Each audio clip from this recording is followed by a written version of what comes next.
이번 한 주간 우리 모임에 갔는데 모 대학 총장이 IT 공학을 전공한 분입니다. 그분이 이렇게 표현했습니다. 지금의 시대가 어떤 시대냐? 초 시대라고 합니다. 이거 무슨 초냐 이랬더니 지금은 초고속, 초음속, 극초음속 비행기가 나온다든지 미사일 나온다든지 조금 있으면 서울에서 부산까지 시간 안에 달리는 열차가 나올 겁니다. 지금은 초고속입니다. 무엇이든지 빠르게. 그 다음에 초연결입니다. 그렇게 빠르게 어떤 데이터를 진행하거나 움직이려고 하면 속도가 느려서는 안 되겠죠. 그리고 그 연결이 되게 강폭적인 연결이 있어야 됩니다. 그 다음에 또 하나가 의미심장하다. 초불확실성의 시대랍니다. 얼마 전에 우리는 불확실성의 시대라고 했는데 지금은 거기에 초가 하나 더 붙습니다. 초불확실성의 시대. 학교를 예측을 못한다는 겁니다. 기후학자도 기상학자도 예보해도 안 맞잖아요. 잘 안 맞습니다. 우리의 지식의 한계가 있습니다. 그래서 지금 세상은 더 어지럽고 혼돈스럽습니다. 창조 이후에 제가 들고 파괴의 질문으로 말미암아 우주 질서와 사람의 질서와 모든 질서가 다 무너졌습니다. 사람의 힘으로 회복이 불가능합니다. 지식도 과학도 정보도 어떤 인력으로도 불가능합니다. 오직 이 모든 것을 회복시키고 우리를 소생케 하고 고치시고 구원하실 이런 주밖에 없는 줄 믿으시기를 바랍니다. 네. 지금 참 수술하죠. 여러분 1992년에 어떤 일이 일어난 줄 아십니까? 저는 그것을 생생하게 기억합니다. 그때가 아마 이런 분위기가 있었을 거예요. 사회적으로 흔들리고 모든 경제가 불안정하고 굉장히 어지럽습니다. 그때에 1992년 7월부터 여름이 시작되는 그 시점부터 시작해서 이상한 분위기가 돌았습니다. 그래서 이 단체에서 시작했던 것이 나중에는 8월, 9월을 지나가면서 공용 방송 뉴스에서조차 이것을 취재하고 인터뷰하게 되었습니다. 그리고 교회를 똑같이 다니는데도 그 무리에 속한 자들은 밤 12시에 예수 대망 재림 기도를 했습니다. 그래서 그들은 이 날이 가까울수록 자기들의 그 단체로 들어오라고 안타까워서 울면서 여거를 했습니다. 가족도 그렇고 친구도 그렇고 같은 동료 한 교회 같이 된 성도들을 제발 자기들의 무리에 들어오라고 그렇게 애원할 정도였습니다. 심지어 그들은 성천복이라는 옷을 갈아입고 이제 당일날 10월 28일 당일날 점심 이후부터 분위기가 엄청나게 굉장히 고조됐죠. 자기들이 말을 표현해주면 신앙이 좋은 사람은 예수님이 재림하실 때 공중으로 들려 올라갈 것이고 그러지 못한 사람들은 50억의 인구가 고통당하는 대환란의 참사에 빠지게 될 것이다. 그래서 신앙 좋은 사람은 올라갈 것이고 신앙 나쁜 사람은 남아서 고통당하게 됩니다. 그런데 12시 가까이 온 무렵은 정말 새로운 세계가 열리는 것 같았습니다. 12시가 됐습니다. 1992년 10월 18일 자정에 그들이 들려서 휴가한다고 했는데 아무 일을 하지 않았습니다. 뉴스에서 기자가 이렇게 말합니다. 그들은 하늘로 가지 못하고 저도 집으로 돌아갔다. 심지어 외신 기자가 이런 말을 했습니다. 생생하게 공영방송에서 서울의 교통체증만큼 예수님의 재림도 늦어질 겁니다. 이 엄청난 가정의 이 파괴와 사회 질서의 문란이 일어났습니다. 집무서 땅무서 다 팔아서 들고 들어갔고 그 안에 들어가기 위해서는 무엇이든지 시키는 대로 다 해야만 되죠. 자녀 학교도 안 보내고. 왜? 예수님이 천국으로 데려가실 건데 공부를 좀 할 이유가 뭐 있어요? 빚 많은 사람은 특히 더 그랬습니다. 왜? 빚 갚을 이유가 없으니까. 그러니까 완전히 여기에만 들어가면 왕같은 제사장이 되어서 영생 복락을 누리고 통치할 거로 생각하니까 직장 갈 일도 없고 학교 갈 일도 없어요. 그래서 자녀들까지 전부 다 그 자리, 또 특히 그 가까이 왔을 때의 디데이는 반드시 그 모임 중에 있어야 된다. 꼭 그 자리에 있어야 된다. 이게 무슨 일입니까? 예수님의 재림을 시야를 정해놨다는 겁니다. 누구 마음대로요? 자기들 마음대로. 자살하는 사람도 나오고요. 정상적인 생활이 안 되는 사람들이 엄청나게 많았습니다. 무엇 때문입니까? 성경을 문자적으로 해석되기 때문에. 재림하시기 전에 마태복음 24장에서 이미 말씀하셨죠. 메시아가 여기 있다 저기 있다 하지 마라. 깨어있으라. 그래서 우리는 주님이 말씀하신 대로 믿고 주님의 약속을 의지하는 믿음으로 따라가야 됩니다. 분위기나 현상이나 누구의 사상이나 우리 어떤 사람에서 끌려가는 신앙은 굉장히 위험합니다. 어떤가지? 한 주간 지나셨는데 계시록을 많이 읽고 듣고 보셨습니까? 계시록은 누구에 관한 말씀이라고 그랬죠? 예수 그리스도에 관한 말씀이었습니다. 어떤 말씀을 했습니까? 사랑의 제자 사도 요한을 통해 주신 하나님의 사랑과 예수님의 사랑에 관해서 주신 말씀이라고 그랬죠. 예수님 자신의 생명을 주시고 오전에 우리를 그 해방시켜 주신 그 구속의 메시지입니다. 누구에게 주시는 말씀이라고 그랬죠? 교회에 주시는 말씀이고 그 당시 로마 제국 안에 있는 소아시아 7교회에 주시는 말씀이고 이 교회는 대표적인 교회고 상징적인 교회. 오늘날 지구상에 예수의 핏값으로 세워준 모든 교회를 대표하는 겁니다. 그러면 우리 교회도 포함되고 건물이 아닌 우리 개인도 교회니까 우리 개인도 여기에 포함되는 겁니다. 치유와 회복을 위한 말씀. 여기에 이제 7절을 보겠습니다. 7절을 같이 읽습니다. 올지어다 그가 구름을 타고 무시리라 각 사람의 눈이 그를 보겠고 그를 찌른 자도 또 볼 것이요 땅에 있는 모든 족속이 그로 말미암아 애곡하리니 그러하리라. 아멘. 여기 우리 성경에 볼지어다인데 원래 원문의 의미는 보라 이 뜻입니다. 이 뜻이 환기적인 의미, 분위기를 완전히 바꿔버리는 그런 의미입니다. 주님이 영원토록 막노릇하실 것에 대해서 말씀하신 다음에 보라! 이 말은 주목입니다. 이게 학교에서 선생님들이 이렇게 하죠. 자, 주목! 여기 시험 나온다. 별 5개. 이 의미입니다.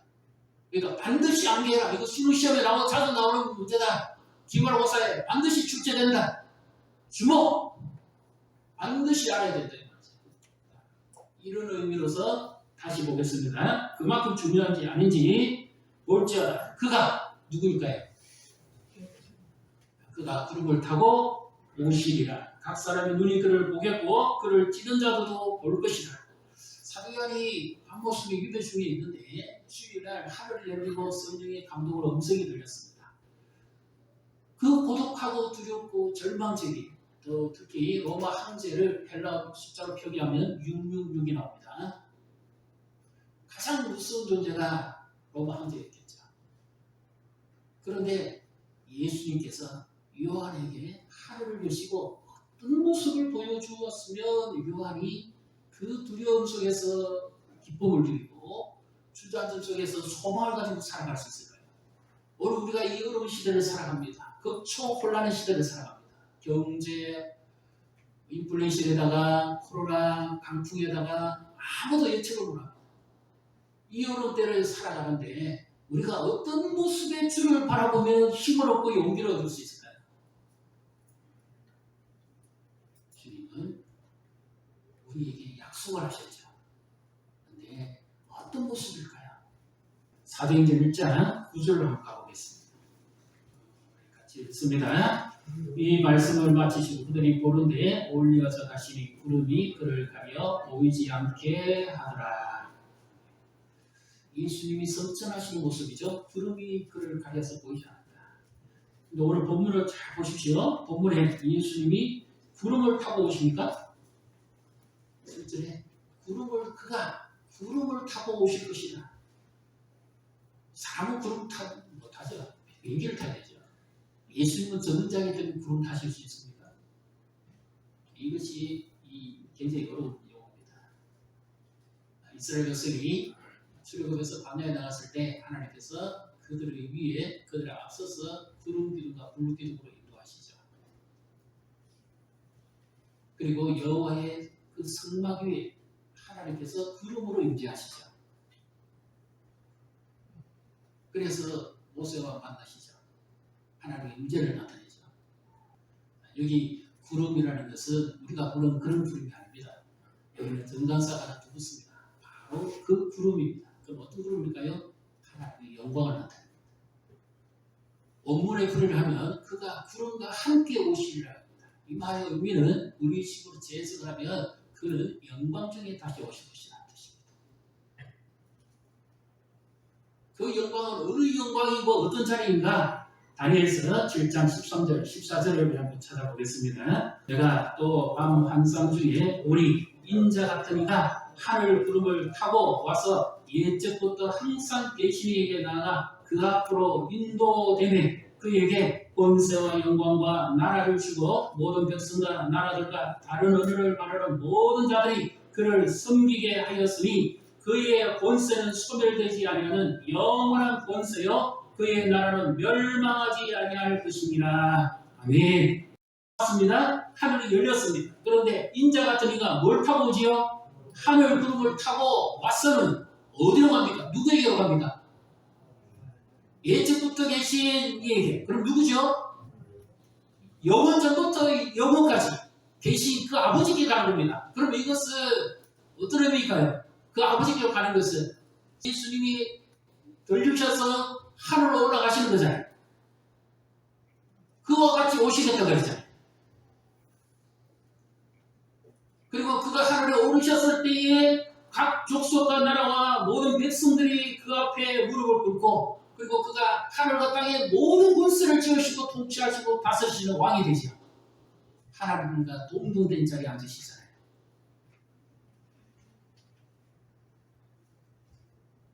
그래서 이것을 그 당시 로마 제국의 핍박과 그 엄청난 고통과 위기 속에 살아가는 교회와 성도들을 요한 자신도 그렇지요. 유대 중에 있었으니까 얼마나 고통했겠습니까? 예수님께서 그에게 보여주고자 하는 것이 무엇이었을까요? 로마 황제부터 시작해서 그 앞에 헬라 제국 그리고 페르시아 제국 그 앞에 바벨론 제국 그리고 모든 열방과 민족들이 전부 누구 밑에 있습니까? 영원한 보좌에 앉아 계신 예수 그리스도 밑에 있습니다. 발등상에 있다는 것은 밟았다는 뜻입니다. 그들을 통치하시는 분이가 누구시냐는 거죠.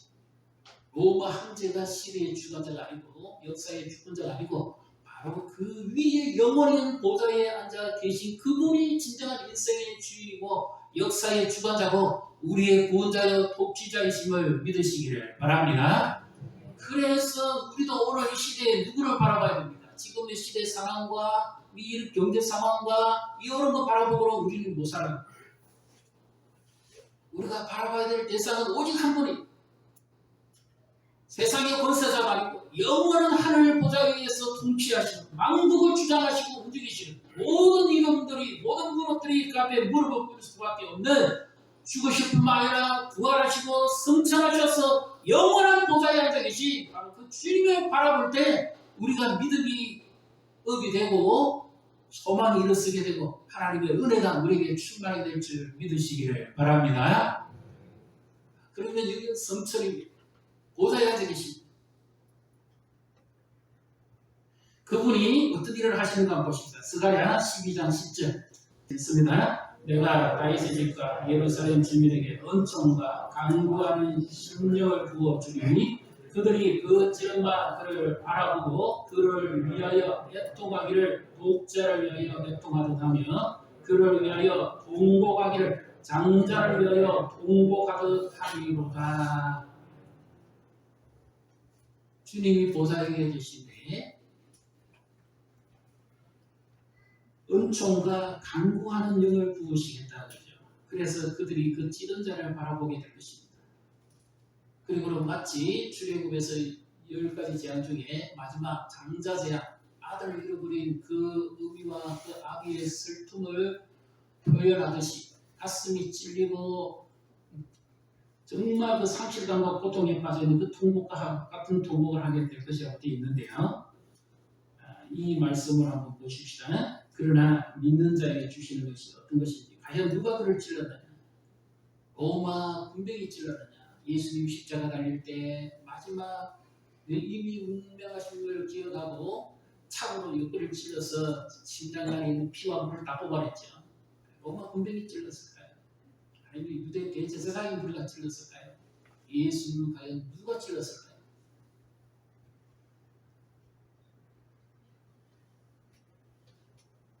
죄인들은 눈이 가려서 보이지 않습니다. 그런데 은총과 간구의 영을 부어주는 순간에 눈이 열립니다. 복음을 듣지 못한 사람은 길에게 가려져가서 끌려가지고 갑니다. 지옥까지 갑니다. 복음을 듣는 순간 하나님의 은혜가 임하고 성령이 우리 가운데 은총과 간구의 영으로 임함으로 우리 영혼이 회복되는 줄 믿으시기를 바랍니다. 그래서 과연 그 예수를 누가 찔렀느냐 말이죠. 요한계시록 1장으로 가보겠습니다. 4절 같이 읽습니다. 요한은 아시아에 있는 7교회에 편지한 우리 이주도 계시고 전에도 계셨고 장자 오시리와 그의 보좌 앞에 있는 7 영과 영원한 보좌 앞에 있는 7 영이라고 합니다. 7 영. 성령이면 한 분의 영이 되셔야 되는데 왜 7의 영이라고 그랬을까요? 그래서 이 영은 뭐 다른 영인가 또 이렇게 생각할 수가 있습니다. 계시록에는 구약에 예언서의 말씀이 많이 나옵니다. 그래서 예언이 가그적 현재적 예언이라고 하죠. 이 말씀을 참고해주면 이사야 11장 1절 2절을 우리 같이 보겠습니다. 읽습니다. 이새의 줄기에서 한 싹이 나며 그 뿌리에서 한 가지가 나서 결실할 것이요 그의 위에 여호와의 영, 곧 지혜와 총명의 영이요 오략과 재능의 영이요 지식과 여호와를 경외하는 영이 강림하시리니. 모두 몇 가지입니다? 7가지죠.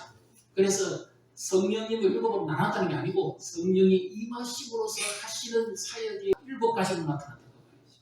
신약에는 성경에는 성령의 영리가 9가지로 나타나지만 그러나 구약에서는 하나님께서 말세 그 백성을 돌보고 일으키시기 위해서 누구에게 여호와의 영, 지혜와 총명의 영을, 하나님을 경외하는 영을 부으시냐고 말이죠. 하나님 말씀 앞에서 애통하는 자. 사도행 2장에 보십시오. 말세의 영을 부어주시겠다 했는데 베드로가 설교하고 나니까 형제들 우리가 어찌할꼬 하고 애통하니까 성령이 임하죠. 말씀을 듣고 내가 죄인입니다 하고 주 앞에 고백하고 애통하는 자에게 이와 같은 하나님의 영적 역사가 나타났다는 거죠. 무너진 것을 일으킬 것이고 주님을 믿는 믿음을 더 강하게 해줄 것이고 성령, 예수님이 보내신 영이잖아요. 진리 가운데로, 예수님 가운데로 더 견고하게 인도하실 줄 믿으시기를 바랍니다. 그래서 예수님께서 어떻게 약속하셨습니까? 내가 가면 너에게 더 유익할 것이다. 내가 너희를 고아가 짓거려지지 아니하고 반드시 너에게 다시 오게 될 것이고 또 보혜사를 너에게 보낼 것이다. 그가 와서 너희 안에 있고 너희 곁에 있고 너희와 함께 있을 것이다. 예수님이 어떻게 말씀하셨습니까? 내가 세상 끝날까지 너희를 떠나지 않을 것이다. 너희와 항상 함께 있을 것이다. 믿습니까? 그럼 지금은 주님 어디 계십니까? 이 어지러운 세상에 살아가기 힘든 정말 숨막힐 듯한 이 고통을 살아가는 우리에게 주님은 어디 계십니까?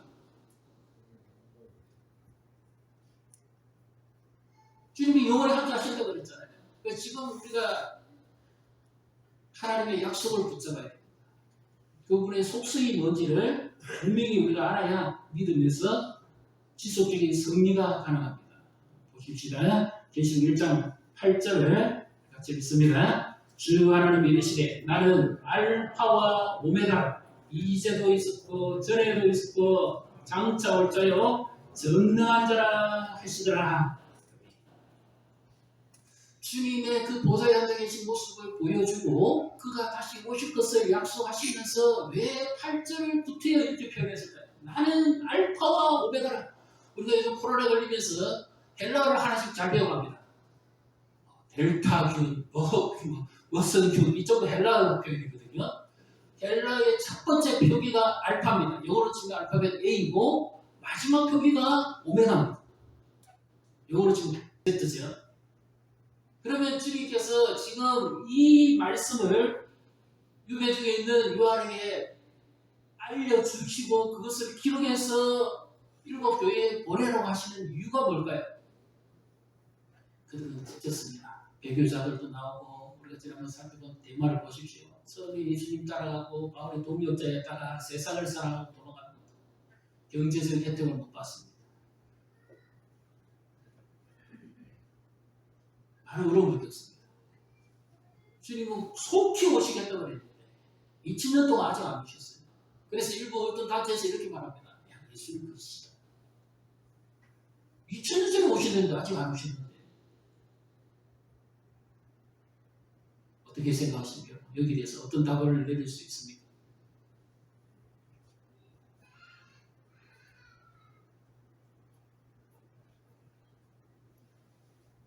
자, 여기에 8절이 가장 중요합니다. 그 주님이 어떻게 말씀하시는 거 보십시오. 나는 알파와 오메가다. 이 말은 그냥 하신 말씀이 아니에요. 이 말씀의 의미는 나는 창조 기사 때부터 말씀하신 것은 무슨 일이 있어도 반드시 지키는 하나님이라는 뜻입니다. 그러니까 사람이 하는 말이 아니라는 거죠. 사람은 일을 하다가도 안 되면 포기할 수 있고 접을 수 있고 주저앉을 수 있고 낙망할 수 있어요. 하나님은 그렇지 않습니다. 하나님은 사람이 아니십니다. 인생이 아니시니까 시건치 않으시고 인정 아니시니까 후회하심이 없습니다. 하나님은 영원 전부터 영원까지 계시는 전능하신 하나님이고 말씀하신 것은 반드시 이루십니다. 그 종표가 뭡니까? 예수님이 때가 참에 이 땅에 사람의 몸을 입고 이 땅에 오신 거죠. 죄인을 구원하시기 위해서. 예수님이 오시지 않아도 되는데 오셔야 되는 이유가 있다면 무엇입니까? 나 같은 죄인을 구원하시기 위해서.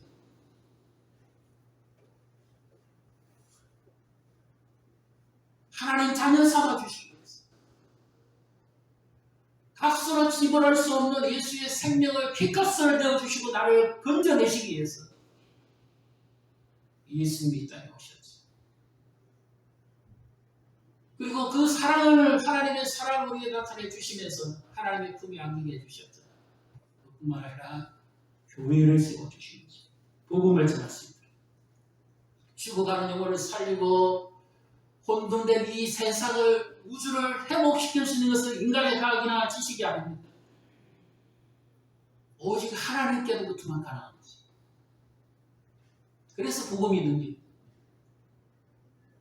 지금 로마의 그 고통과 걱정이 있는 자들에게 교회에 성도 개개인에게 유배 중에 있는 요한에게 주님이 어떤 모습으로 나타나셔서 그에게 말씀하시기를 원하고 그리고 어떤 모습을 보여주면 그가 소망을 가지고 믿음으로 일어설 수 있을까 하는 것을 계시록에 담았던 것처럼 오늘 우리가 살아가는 이 시대를 주님이 아십니다. 지금 어떤 분들은 이렇게 조급할 수 있어요. 기도했는데 안 되던데요.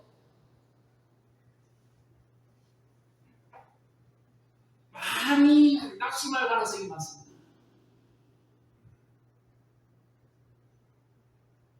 그때 붙잡아야 될 말씀이 바로 이 말씀입니다. 나는 시작을 했으니까 반드시 끝을 이루자. 하나님의 말씀에 넣지 못함이 있습니다. 사가랴가 나이가 많아서 아이 못 낳는다 했는데 하나님께서 천사를 보내가지고 요한을 보내주죠. 동정녀 마리아 처녀가 남자를 가까이 하지 않는 처녀가 어떻게 아이를 낳습니까? 가브리엘 천사를 보내가지고 예수의 생명을 보내주시죠. 이건 문자적으로만 믿는 자에게 넣지 못함이 없다는 게 아니에요. 하나님은 바로 이와 같이 하나님 자신이 말씀하신 것은 이루시는 데에 능력이 부족함이 없다는 사실을 믿으시기를 바랍니다. 그래서 우리는 이 약속을 붙잡아야 돼요. 이 말씀을 준비하면 생각났던 과거에 봤던 변화가 있었습니다.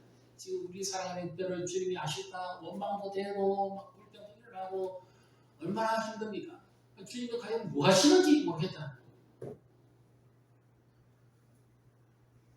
투마우로우라고 하는 영화가 있습니다. 재난 영화인데 약간의 기억의 색채가 조금 있습니다. 이 세미럴 아버지가 세계에서 유명한 기상학자입니다. 기후학자고 그 아들이 퀴즈를 이제 나가가지고 상품으로 미국 뉴욕으로 이제 이렇게 여행을 가게 됩니다. 그 일행들이.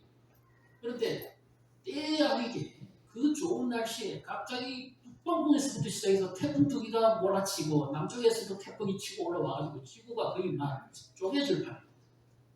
한순간에 전부 다 얼어붙고 사람도 걸어가다 보면 바로 얼어버리고 그런 상황입니다. 그런데 이 아버지가 평상시 아들에게 늘 주고받는 말이 무슨 말인가면 네가 어려움을 당하면 네가 지구상 어느 끝에 있어도 내가 찾아올 것이다. 그 믿음을 주고 그 아이를 순수하게 받아들이죠. 그런데 지금 상황은 믿을 수 있는 상황이 아니에요. 완전히 지구가 지금 다 둘러 쪼개진 판인데 다 얼어버리고 그 얼음 속을 파헤치고 뚫고 이 아버지가 극적으로 아들을 찾아옵니다. 아들이 또 놀라죠. 아빠 어떻게 오셨어요? 딱 한 가지 대답입니다. 약속했잖아.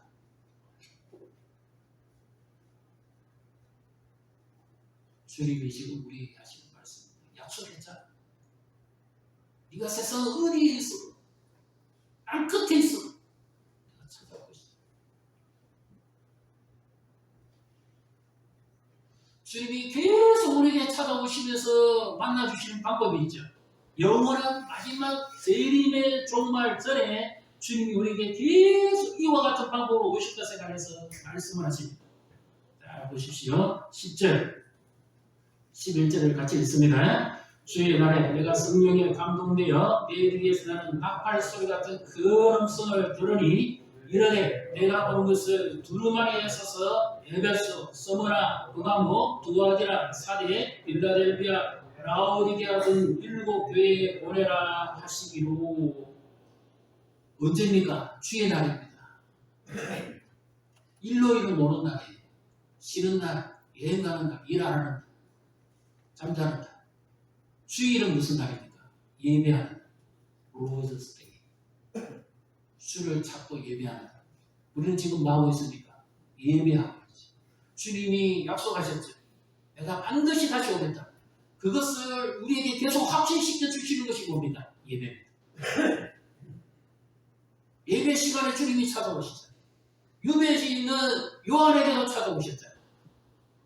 대한민국 한 끝자락에 붙어있는 이 지역에도 주님이 찾아오셨어요. 주님이 약속하십니다. 그래서 우리가 예배를 사모해요. 극도 어렵고 힘들 때일수록 주 앞에 예배를 회복하고 주 앞에 나가기 힘써요. 그래야 이상한 데 안 빠집니다. 자괴감에 안 빠집니다. 낙심하지 않습니다. 예배 속에서 주님이 만나주시기로 약속하십니다. 주의 날. 그 다음에 또 있죠. 약속하십니다. 성령이 약속대로 오신 자에게 임하시자. 그 오신 성령이 교회의 성도들에게 임하시자. 고아와 같이 가부와 같이 버려두지 않겠다 그랬죠. 성령이 계속해서 우리 안에서 어떻게 합니까? 주저앉고 싶고 실망하고 싶을 때마다 우리를 책임져야 내가 너와 함께. 성령이 어디서 오십니까? 아시는 분 계세요? 과학적으로 증명이 됩니까? 성령이 어디서 옵니까?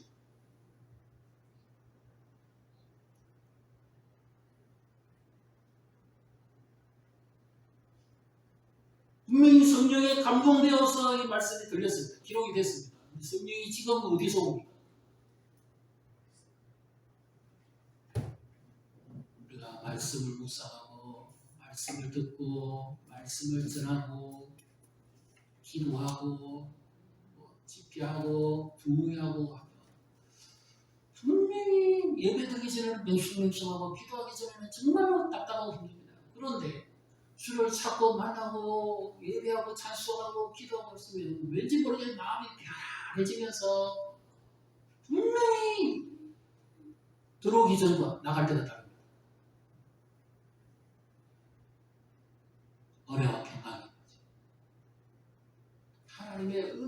임하면 평강이 임합니다. 7가지의 속수가 가진 그 영이 보좌 앞에서 나와서 회복시키고 일으키신 것을 성령이 동일하게 보좌 앞에서 나와서 은혜와 평강으로 우리를 수술시하고 일으키시는 줄 믿으시기를 바랍니다. 여러분이 쓴 연이라는 시가 있어요. 연. 끈이 있어서 연이다. 한낱 종이 쪼가리에 불과할 뿐이지만 줄이 있어서 연이다. 연결되어서 잡혀 있어서 연이다. 바람이 불어서 연이다. 바람도 안 불고 끈도 없고 잡아주는 이도 없다면 정말 보잘것없는 종이 쪼가리. 우리 인생이 그렇지 않을까요? 이 어려운 세상을 살아가는데 성령이 바람을 우리에게 불어주지 않는다면 우리는 바짝 마른 막대기, 생명이 없어요. 예수의 손이 우리를 붙잡아주지 않는다면, 그분과의 관계가 없다면 우리는 희망이 없습니다. 그냥 세상에 던진 상태에서 살다가 죽고 막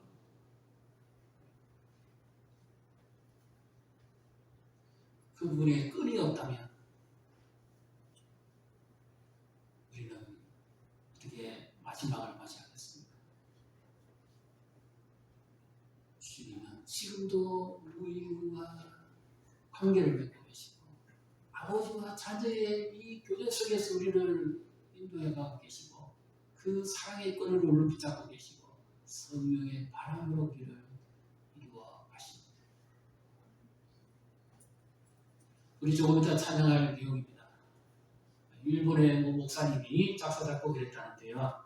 여기 2절 가사를 잘 보시면 그날의 하늘이 열립니다. 의미 없이 부르시면 이 의미를 잘 모릅니다. 그날의 하늘이 열리고 모든 이가 보게 되리라. 예수님이 재림하실 때는 다 보게 될 겁니다. 마침내 꽃들이 피고 영광의 주가 오시리라. 예배 중에 오신 그 주님이 성령을 보내셔서 나와 함께 계속 나를 만나신 그 주님이 어느 날 마지막에는 정말 약속했던 대로 그분이 오실 것이라. 그 영광의 주를 보게 될 것이라. 그래서 오늘 이 세상을 살아 우리가 가져야 될 믿음의 자세는요, 언제 주님이 오실까 중요한 게 아니에요. 성경적 종말에는 그 주님을 어떻게 맞이할 겁니다. 언제가 중요한 것이 아니고 오늘 오시든지 내일 오시든지 그것은 그분의 주권에 달려있고, 나는 그 영광스러운 주님을 어떻게 맞이할 것인가. 이 고난 중에, 핍박 중에, 유배 중에, 인생의 강풍과 절망 중에 살아가는 우리가 그 주님을 어떻게 맞이할 것인가. 이것이 중요합니다. 힘들어도 주님이 함께 하십니다. 내가 원하는 것이 빨리 이루어지지 않아도 주의 약속을 믿기. 약속했잖아. 비록 떠들지라도 나의 의는 믿음으로 살리라. 믿습니다. 비록 떠들지라도 반드시 이룰 것이다.